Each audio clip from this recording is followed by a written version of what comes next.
الحجارة أو أشد قسوة وإن من الحجارة لما يتفجر منه الأنهار وإن منها لما يشقق فيخرج منه الماء وإن منها لما يهبط من خشية الله وما الله بغافل عما تعملون صدق الله العظيم. اس آیت پاک کے اندر اللہ سبحانہ و تعالی نے بنی اسرائیل کے قساوت قلب کا ذکر کیا ہے۔ قساوت کہتے ہیں دل کی سختی کو، کہ انسان کے اندر چند چیزیں، چند امراض ایسے پائے جاتے ہیں جس کی وجہ سے دل بالکل سخت ہو جاتا ہے۔ اس آیت پاک کے اندر اللہ سبحانہ و تعالی بنی اسرائیل کو خطاب کر کے فرماتے ہیں کہ تمہارا دل تو پتھر کی طرح ہو چکا ہے، بلکہ پتھر سے بھی زیادہ سخت ہو چکا ہے۔ اگر سورہ بقرہ پر ہم غور کریں اور آج کی تراویح پر ہم نے بارہا بنی اسرائیل کا لفظ سنا ہوگا، جس کے اندر ان کی مختلف سرکشیوں کو بیان کیا گیا ہے۔ ان کی سرکشیوں کے اندر جیسے مثلا حضرت موسیٰ علیہ السلام کوہ طور پر گئے تو بچھڑے کو اپنا معبود بنا لیا۔ ان کی سرکشی کے اندر ایک یہ بات ہے کہ اللہ تعالیٰ نے انہیں انعام کے طور پر کھانے کا انتظام کیا تو ان کو اللہ تعالیٰ کی اس نعمت پسند نہیں آئی اور اس کا انکار کر دیا۔ بہرحال جو بھی ہے تو ان کے دل اللہ تعالیٰ فرماتے ہیں بالکل سخت ہو چکے ہیں پتھر کی طرح۔ دل کی حیثیت بدن کے اندر ایسی ہے جیسے کہ ایک مرکز ہوتا ہے کہ دل اگر صحیح تو سب چیزیں صحیح۔ احادیث پاک کے اندر، بلکہ احادیث کی جو کتابیں ہیں جس کو آخری سال کے اندر جو بچہ طالب علم جو عالم بنتا ہے اس کو جو کتابیں پڑھائی جاتی ہے، اس میں سے ایک مشہور و معروف کتاب ہے ابو داود۔ حضرت امام ابو داود رحمۃ اللہ علیہ کو زبانی 5 لاکھ احادیث مبارکہ یاد تھی سندن، جس میں سے انہوں نے اپنی کتاب کے اندر 4800 احادیث کا انتخاب کیا۔ ان 4800 احادیث کے اندر بھی ان 4 حدیث کو اپنے حساب سے سلیکٹ کیا اور فرمایا مقدمے کے اندر شروع کتاب کے اندر کہ اگر کوئی شخص ان 4 احادیث پر عمل کر لے تو گویا کہ اس نے پورے دین پر عمل کر لیا۔ اسی کے اندر ان 4 احادیث کے اندر ایک حدیث پاک یہ ہے الحلال بین والحرام بین، ایک لمبی حدیث ہے۔ اس کے اخیر میں اللہ کے نبی صلی اللہ علیہ وسلم فرماتے ہیں کہ دل ایک بدن کے اندر ایک گوشت کا ٹکڑا ہے، اگر وہ صحیح سالم ہے تو پورا بدن جو ہے وہ صحیح سالم ہے، اگر اس کے اندر فساد آ گیا تو پورا بدن جو ہے وہ فساد آ جائے گا۔ اور اللہ کے نبی صلی اللہ علیہ وسلم نے فرمایا الا وہی القلب، کہ وہ دل، وہ عضو کیا ہے؟ وہ ہے دل۔ اللہ کے نبی صلی اللہ علیہ وسلم نے فرمایا۔ تو یہ دل کی سختی بہت بری چیز ہے۔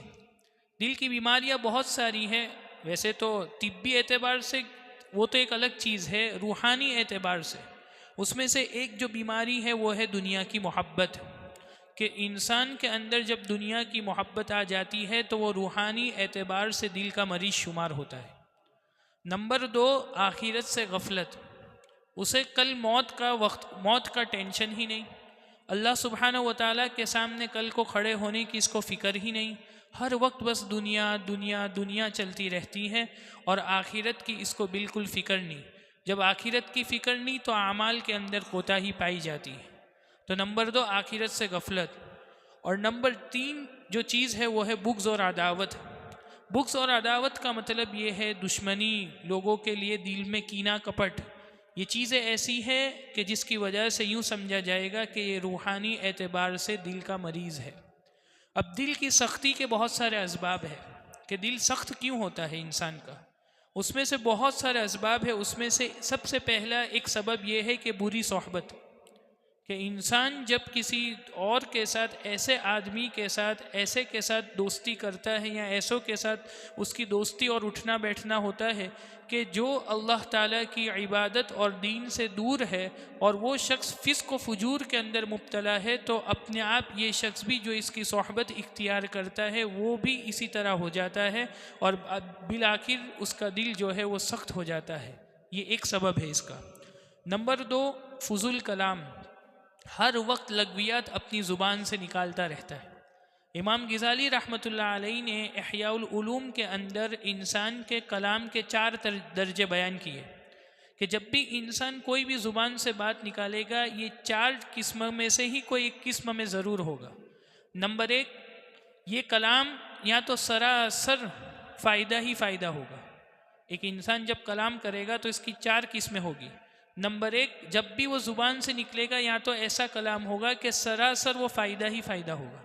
نمبر 2، سراسر نقصان ہی نقصان ہوگا۔ نمبر 3، بعض فائدہ ہوگا اس کی بات میں سے بعض چیزیں نقصان کی ہوگی۔ اور نمبر 4، نہ فائدہ ہوگا نہ نقصان ہوگا۔ اب ہم ہماری کلام کے اندر ہماری روزمرہ کی زندگی کے اندر دیکھیں تو کتنی ایسی بات ہے، اگر ہم بات ایسی ہے کہ بالکل سراسر نقصان ہے تو اس کے لیے خاموشی اختیار کرنی چاہیے، تو 25% تو یہ نکل گیا 100% میں سے۔ نمبر 2، اگر ایسا کلام ہے کہ جس میں نقصان ہے اور ساتھ ساتھ میں فائدہ بھی ہے تو پھر یہ دیکھا جائے گا کہ فائدہ زیادہ ہے یا نقصان۔ اگر نقصان زیادہ ہے تو پھر خاموشی، تو 25% یہ نکل گیا، یعنی 50%۔ نمبر 3، کلام ایسا ہے کہ جس کے اندر نہ نقصان ہے نہ فائدہ ہے تو پھر یہ لغو کلام ہے، تو اس سے بھی خاموشی، تو 25% یہ نکل گیا، یعنی 75%۔ یعنی 75% ہم اپنی دین کے اندر ایسی بات کرتے ہیں جس کے اندر سراسر لغو ہے، اور نیکی کی کام کے لیے 25% بچا ہے۔ تو امام غزالی رحمۃ اللہ علیہ نے اس کو بیان کیا ہے۔ اب اس کا ایک اور سبب یہ ہے کہ بہت زیادہ ہنسنا اللہ کے نبی صلی اللہ علیہ وسلم کے فرمودات کے اندر بھی ہے، جس کو حضرت ابو ہریرہ رضی اللہ تعالی عنہ نے روایت کیا ہے کہ ایک موقع پر ترمذی شریف کے اندر یہ روایت ہے کہ اللہ کے نبی صلی اللہ علیہ وسلم نے فرمایا کہ اگر کوئی مجھ سے عمل لینا چاہو تو لے لو۔ تو حضرت ابو ہریرہ رضی اللہ تعالی عنہ نے فرمایا کہ اللہ کے نبی میں سیکھنا چاہتا ہوں۔ تو اللہ کے نبی صلی اللہ علیہ وسلم نے حضرت ابو ہریرہ رضی اللہ تعالیٰ عنہ کا ہاتھ پکڑا اور 5 چیزیں شمار کی۔ اس میں سے سب سے پہلی چیز یہ ہے کہ تم حرام سے بچو تو تم عابد بن جاؤ گے۔ حرام سے بچو تو تم عابد بن جاؤ گے۔ حرام سے مطلب چاہے وہ حرام مال ہو یا کوئی حرام غذا ہو یا کوئی حرام چیزیں ہو، تو اگر ان سے بچو گے تو تم عابد اور عبادت گزار بن جاؤ گے۔ نمبر 2، تقسیم رزق پر تم راضی ہو جاؤ، یعنی اللہ تعالیٰ نے جس کو جو روزی دی ہے اس پر تم راضی ہو جاؤ۔ ایسا نہیں کہ اسے کیوں زیادہ ملا، مجھے کیوں کم ملا، اس کے پاس کیوں اتنے پیسے، نہیں، جس کو جتنا ملا یہ سب کچھ اللہ ہی کی دین ہے۔ اگر تقسیم رزق پر راضی ہو جاؤ گے تو تم مالدار بن جاؤ گے۔ نمبر 3، پڑوسی کے ساتھ احسان کا برتاؤ کرو گے تو تم پکے مومن بن جاؤ گے۔ نمبر 4، دوسروں کے لیے وہی چیز پسند کرو جو اپنے لیے پسند کرو تو تم پکے مسلمان بن جاؤ گے۔ اور نمبر 5، آخر میں اللہ کے نبی صلی اللہ علیہ وسلم نے فرمایا کہ تم بہت کم ہنسنے والے ہو۔ جب تم بہت زیادہ کم ہنسنے والے یعنی زیادہ ہنسنے والے ہو جاؤ گے تو دل مردہ ہو جائے گا۔ خود اللہ کے نبی صلی اللہ علیہ وسلم کی روایت کے اندر یہ پایا جاتا ہے۔ ایک اور سبب اس کا یہ ہے کہ انسان جب گناہ پر گناہ کرتے جاتا ہے تو اس کا دل سخت ہو جاتا ہے۔ خود قرآن پاک میں ہے کہ اللہ تعالیٰ فرماتے ہیں کہ جب انسان گناہ کرتا ہے تو اس کے دل پر ایک سیاہ نقطہ لگ جاتا ہے۔ اگر توبہ کرتا ہے تو معاف ہو جاتا ہے، دل نرم ہو جاتا ہے، لیکن اگر توبہ نہیں کرتا اور کرتے ہی جاتا ہے تو دل اتنا سخت ہو جاتا ہے کہ نیکی کی بات، قرآن پاک کی تلاوت، لوگوں کی اچھی باتیں دل پر اثر نہیں کرتی، پھر دعا کے اندر اور اپنے گناہوں کے اوپر رونا نہیں آتا۔ تو یہ ہے گناہ پر گناہ کرنا۔ اور نمبر 6، لمبی لمبی امیدیں رکھنا، اس سے بھی دل جو ہے سخت ہو جاتا ہے۔ یعنی زندگی 50 60 70 سال کی، یہ تو ہماری زندگی ہے لیکن موت کا کوئی بھروسہ نہیں، لیکن امیدیں ایسی لمبی لمبی بندھی ہوئی ہے کہ 100 150 200 سال ہمیں اس دنیا ہی کے اندر رہنا ہے۔ اور بعضوں کی امیدوں کو دیکھ کر تو ایسا لگتا ہے جیسے انہیں کبھی مرنا ہی نہیں ہے، ہمیشہ ہمیشہ کے لیے دنیا ہی میں رہنا ہے۔ بس یہ چیزیں ایسی ہے کہ جس کی وجہ سے دل سخت ہوتا ہے۔ اب اس کے سختی کو کیسے دور کیا جائے اس کو 5 منٹ کے اندر بیان کر لیتے ہیں کہ سب سے پہلے موت کو کثرت سے یاد کرنا، کہ اگر کوئی انسان موت کو کثرت سے یاد کرتا ہے تو علامہ سیوطی رحمۃ اللہ علیہ فرماتے ہیں، تفسیر جلالین کے مصنف، تفسیر جلالین جنہوں نے لکھا مفسر، وہ کہتے ہیں کہ اگر کوئی شخص کثرت سے موت کو یاد کرتا ہے تو دل کی بادشاہت اسے مل جاتی ہے۔ نمبر 2، عبادتوں کے اندر لذت آنے لگتی ہے۔ اور نمبر 3 جو ہے وہ یہ کہ اللہ سبحانہ و تعالیٰ کی طرف سے توبہ کی توفیق ہوتی ہے. اگر یہ چیزیں ہیں یعنی موت کو کثرت سے یاد کرتا ہے تو دل کی جو سختی ہے دھیرے دھیرے نرمی کے اندر بدل جاتی ہے. نمبر 2، قرآن پاک کی کثرت سے تلاوت کرنا، جس کی وجہ سے دل نرم ہو جاتا ہے.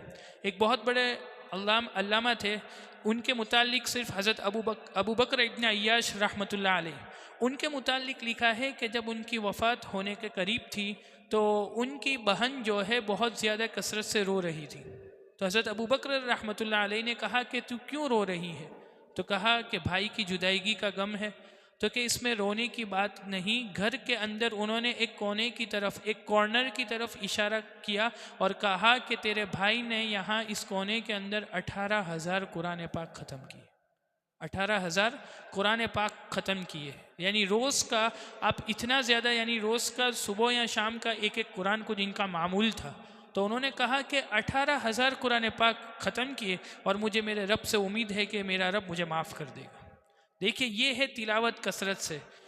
اگر یہ نہ ہو سکے تو رمضان کا اچھا مہینہ ہے، کم از کم ایک تو انسان 3 کا ٹارگٹ بنائے، روزانہ 3 پارے، تو 3 قرآن ختم ہو گئے. اگر یہ نہ کر سکے تو 2، اور یہ بھی نہ کر سکے تو کم از کم 1 قرآن پاک تو ضرور ختم کرے. اور دل کے سختی کو دور کرنے کے لیے تیسرا اسباب جو ہے وہ ذکر اللہ تعالیٰ کا کثرت سے ذکر کرنا. اور اسی کے اندر مسنون دعائیں آ گئی. گھر سے نکلنا، گھر سے داخل ہونا، مسجد سے نکلنا، مسجد میں داخل ہونا، بیت الخلاء میں جانا، یہ سب کے سب مسنون دعائیں ہیں. بہت ساری اب تو کتابیں چھپ چکی ہے. ابھی رمضان کا اچھا مہینہ ہے پریکٹس کرنے کے لیے کہ ایک چھوٹی سی کتاب پاکٹ سائز خرید لیں مسنون دعا کی، اپنے جیب میں رکھے، جس موقع محل کی جو دعائیں ہیں اس کو پڑھتے رہے. ایک وقت آئے گا کہ پھر جیسے ہی وہ کام کریں گے اپنے آپ زبان سے وہ دعا نکل جائے گی. کھانا کھانے بیٹھیں گے اپنے آپ بسم اللہ نکل جائے گا، اور پانی پی کر ختم کریں گے اپنے آپ الحمدللہ نکلے گا. تو یہ چیزیں ہیں مسنون دعا کا. اور اس کے ساتھ ساتھ استغفار ہے. اور ایک بات اس کے اندر دل کی سختی کو دور کرنے کے اندر ایک بات یہ ہے کہ نیک لوگوں کی صحبت. نیک لوگوں کی صحبت بھی بہت بڑی چیز ہے.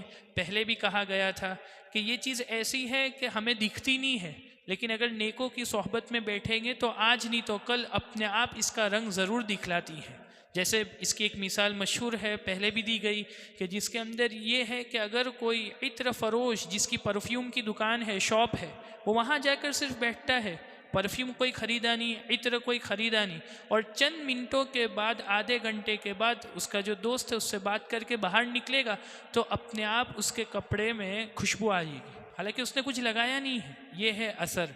اور ایک دوست اس کا ایسا ہے جو بالکل بھنگار کی دکان ہے یا کوئلے کی کول سے جس کو کہتے ہیں اس کی دکان ہے، وہاں پر اس کی وہاں پر وہ بیٹھا ہے، کچھ اس نے ٹچ بھی نہیں کیا، لیکن آدھے گھنٹے کے بعد جب باہر نکلے گا تو اس کے سفید کپڑے جو ہے وہ تھوڑے تھوڑے کالے نظر آنے لگیں گے.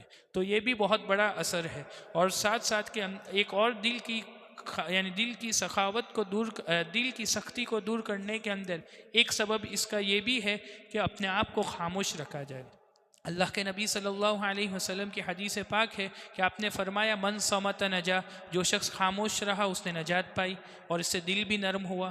تو اس لیے ان چیزوں کا اہتمام کرنا چاہیے تاکہ جس کی وجہ سے جو ہمارا دل سخت ہو چکا ہے تو یہ جو دل کی سختی ہے وہ ختم ہو جائے. اور ساتھ ساتھ اس کے اندر بھی رمضان کے اندر ان چیزوں کا سیکھنے کے لیے پورے دین کا ہمارے اس مسجد کے اندر الحمدللہ ٹائم ٹیبل بھی بنایا گیا ہے. فجر بعد کا ایک معمول، ظہر بعد کچھ اور ہے، عصر بعد مسائل کی مجلس صرف منٹوں کے اوپر 5 منٹ 10 منٹ، تراویح کے بعد درس قرآن 15 منٹ، اور رات کے وقت 11 سے لے کر 1 بجے تک جو سیکھنا چاہے وہ مسجد میں آ کر سیکھے. وہ باہر لکھا ہوا ہے تو اس کو بھی پڑھے اور ساتھ ساتھ میں اس کا فائدہ اٹھائے. اللہ سبحانہ و تعالیٰ کہنے سننے سے زیادہ عمل کی توفیق عطا فرمائے. وآخر دعوانا الحمدللہ.